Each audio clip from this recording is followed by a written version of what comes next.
loads of wildlife, and we're going to try and show you as much as possible in the next 4 days. And in order to facilitate that, we've got our remote cameras set out around the reserve. We can take a look at some of those now. OK, so I'll tell you what, let's just go to top right. We've got a little log there, which we put some bait in to see if we can attract rodents, probably wood mice. We have had a wood mouse in and out in the last 5 minutes, but that's wildlife for you, isn't it? Should have been here 5 minutes ago. I'll tell you what, let's take a look at the woodland camera. It's beautiful at night, and we have seen plenty of activity there. OK, but let's go to the thermal camera. So this is a camera which is just picking up the heat signatures of animals. It's roving around with our cameraman, and he's picked up an animal there, and it's a fox. He's got a fox.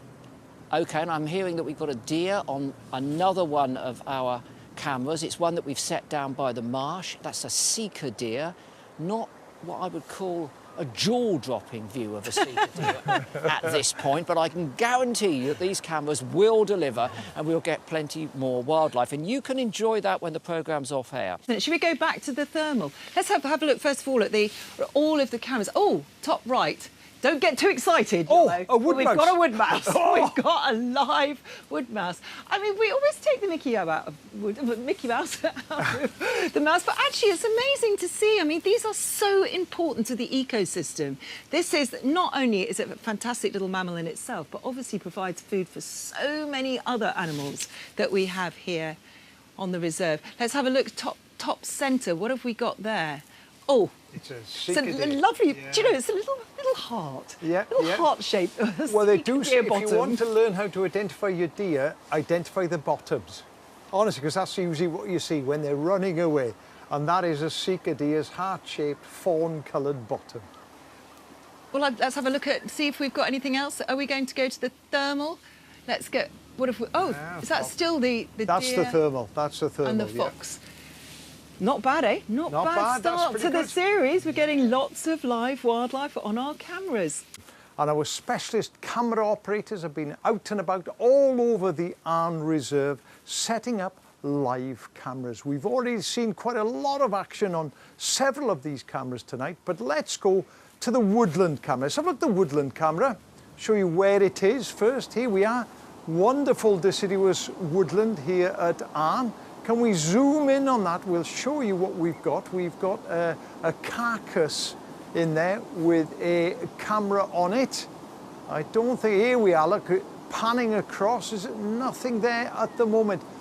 But we've had a lot of activity on this camera, including in daylight. Look at this, a fox up a tree. They're incredibly agile climbers. I once saw a fox 12 feet up a tree after a wood pigeon nest. But this one's scanning around, jumps down, makes its way towards the carcass, and they're in good condition. Look at that, they've got their winter coat. They're quite nervous, very nervous of the carcass itself. It's something new, knows there's food there, but it's not quite sure.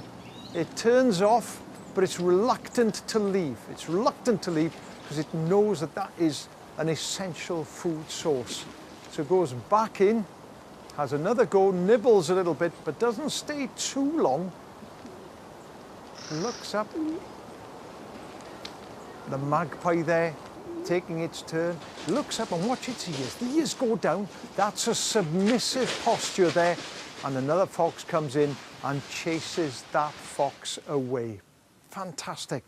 Now, I reckon that was a female fox with a dog fox coming in and just chasing that female away. What do you reckon? It's submissive, yeah. The ears went down, it went flat, and then If there'd been 2 males, they would have been fighting. They would have been. A male and a female at this time of year, they would have been mating. Yes. So I think it's 2 females that knew one another, but were competing for the food, I Yeah, reckon. well, a lot of activity by day, but we've also had a lot of activity by night on that very same camera. Look at this. God, they're beautiful, aren't they? They really are pristine condition. Not 1, but 2 foxes this time. The one on the right, slightly submissive. See the ears go back, but there's no fighting. They obviously know each other. Again, I reckon these will be 2 females, probably. And in they come, very wary, very nervous of each other. Now, that camera hasn't been there that long, and I suspect part of the issue is the fact that that is new. They really do want to go in and feed, but they're really nervous. They're very, very wary. It's all a bit fox-tastic, isn't it? It is fox-tastic. I mean, it's brilliant. It's fantastic to get Yeah. so many foxes because, as we've said, we didn't get them last year, but we did have carcasses out last year. We got birds on them. We've got birds again this year. And this is quite interesting, actually. We got a magpie on the carcass, which you'd expect, you know, is going to make the most of any food it can find at this time of year. But look, it was scared off and something bombed it, and it was a buzzard. Look at the size of it. I mean, the magpie is not going to stick around if that big bird is there. Look at, I mean, who is going to stick around when you've got a bird with a beak like that? So, but it's quite interesting because both of the birds are quite sort of scared, aren't they? I mean, they don't hang around for long. Well, the buzzard is not happy to have that magpie there. Is it taking his food away? It's chasing it off, but the magpie's tenacious. Look at that. I mean, it comes back. He's being chased off by the clearly bigger bird. You can hear there are lots of other birds around. There's something around, isn't Yeah, there? I Look at spotted it. something. It's hasn't not it? confident, something. is it? I mean, No. it's really checking things out. I love that shot. I love it quickly. It's not going to settle into feeding until it's really comfortable, because remember, the buzzard could also be prey too. Goshawk could definitely have a go at that buzzard, so it doesn't want to be eagle, distracted by feeding. Yeah. But look, until they're it's sharing. really I like happy. that. Sharing is caring. That's what we need in the world. But a the little bit buzzard more doesn't go sharing. very far. Look, it just perches up and looks down. But you know why? Because something else comes along. The fox. The fox comes back. So this is clearly a real resource, isn't it, for all of the wildlife at this time of year when food is scarce, everything is making the most of that carcass. And we'll certainly be keeping our eyes on the live cameras and see what comes back over the next few days. Now, our camera crews have been out and about, liberally spreading live cameras in the best habitats all over the Arne Nature Reserve. So let's have a look at those now. Oh, let's go to the thermal camera. What have we got? Oh, look at that. Oh, look at that, little bit of fighting there. Sika deer, of course, that's what these are. Just not the full rut, just probably a couple of young males there, just muscling each other, working out a hierarchy. A little bit of wrestling, but not much. Of course, Sika deer, really good population of Sika deer down here. Let's have a look at the woodland camera. This is the one where we had a lot of action yesterday. No, there's not much there now, but we have had some more fox action there. Here we are, they're getting bolder, straight into the food there. Of course, a dead deer is going to be a really important food source in the winter months. Tearing off bits of that, not just the meat, but the fur and the bones, roughage, important roughage for that. Chewing away. Taking its time this time, it's not very wary. And there we are, it starts to bury the carcass. They often do this. My dogs used to do this. I used to give them bits of toast. They'd carry it out and try and bury it. Look at it shoveling, using its snout as a shovel, shoveling leaves and soil, trying to cover the carcass as best it possibly can. I'll tell you what, it's got a long way to go. We're going to spend the next hour watching this fox eventually bury that. Look, looking pleased with itself, off it goes, thinking no one is ever going to find that deer. Nothing to see here. Nothing to see here at all. Brilliant. Job Love done. it. Job done. We can take a look at another camera that we've got out on the salt marsh now. There's a carcass out here too. Let's have a look, see if anything's on that carcass at the moment. No activity there, but we'll keep our eyes peeled, and if anything turns up, we'll obviously show it to you straight away. We've been watching it in the daytime, and the foxes have been bold enough to go right out onto the salt marsh in the daytime. There's a magpie there as well, a lot less friction between the magpie and the fox than there was between the buzzard and the fox that we showed you last night. They stripped the main part of the abdomen of the deer there, but then there's plenty of muscle left on the legs, and there you can see the fox trying to remove that. What an animal though, look at that, absolutely beautiful. Look at the colours of that against the salt marsh grasses behind it. Russet on russet. But look here, it's doing what the fox was doing in the woodland. It's trying to cover that carcass. There are no leaves there, of course. So what it's doing is it's trying to use all of the hair that has been peeled off of the skin, principally by those magpies, imagine, to cover it with equal degree of success as the fox in the woodland. And here we've got another one at night. They've been visiting round the clock, of course. As Iolo said, a deer carcass represents an enormous opportunity for these animals at this time of year. So it's tearing off little chunks of it. And here it's had its fill, so it does what foxes typically do, which is actually remove things away from the carcass, not just try to hide the carcass itself. He knows that's probably going to be found by other foxes, so it's going to take this a short distance away and bury it where hopefully only it knows where it is. And one of the keys to a fox's success is the fact that they can eat putrefying meat. So this fox could return days later and still eat it. No problems with salmonella, botulism, all the things that would be dangerous for us. Fox has no problems. And again, you can see there it using its snout to firstly dig the hole, then fill it in, and then tamp it down. Tamp the soil down with your snout. Remember, tamp the soil down with your snout. With this snout, I tell you one thing, I could tamp concrete down. Might be quite windy here as well. I wonder what that's going to do to our live cameras. Let's take a look at them now. We've got plenty of live cameras, as you know, and we're going to keep our eye on those throughout the programme and bring you any action as it happens. But there's something I wanted to show you that happened just earlier on because it just makes me smile, really. This is a spoonbill, and there it is. After it lightens its load, it decides to have a jolly nice stretch. Look at the extension on that. It's a beautiful thing. It's a bit of spoonbill yoga, you know, Chris.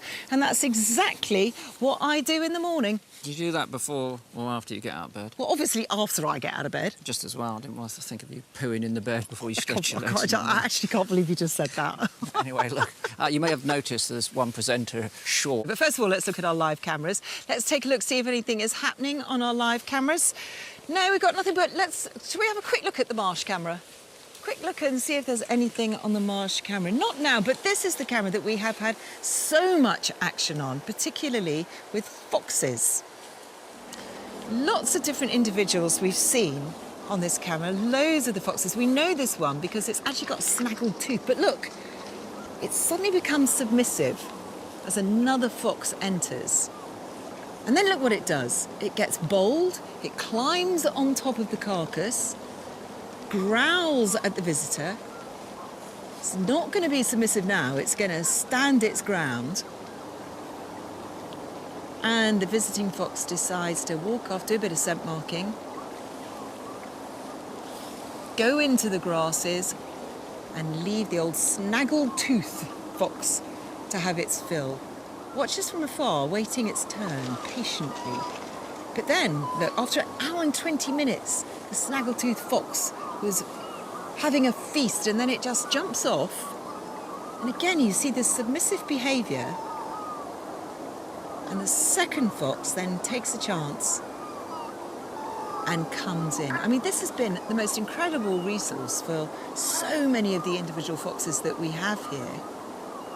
What do you think was happening there, though, Chris? I mean, why was it submissive and then it was confident and then it was submissive again? And it had the resource, didn't it? It had something to fight for. It was already there. It kind of claimed it. So maybe it's like a sort of a territory holder always wins thing, you know. And then it's had its fill, so it's going to move off. It doesn't need it anymore, so why not just let the other one come in?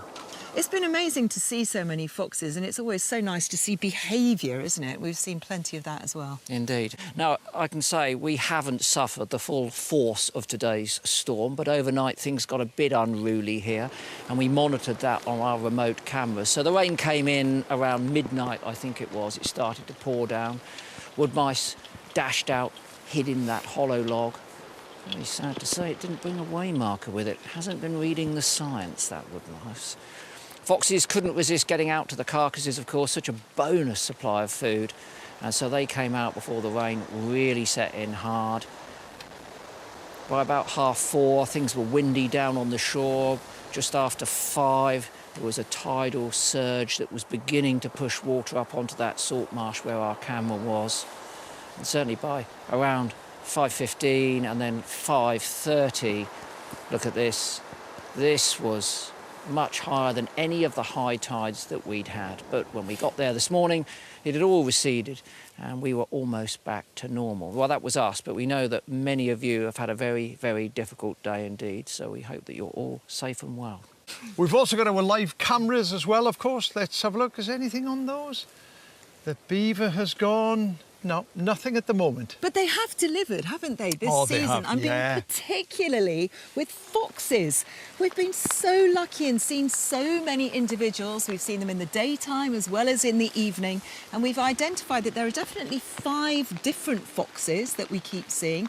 And we've also worked out that 2 of them are male, 2 female, 1 we're not sure about.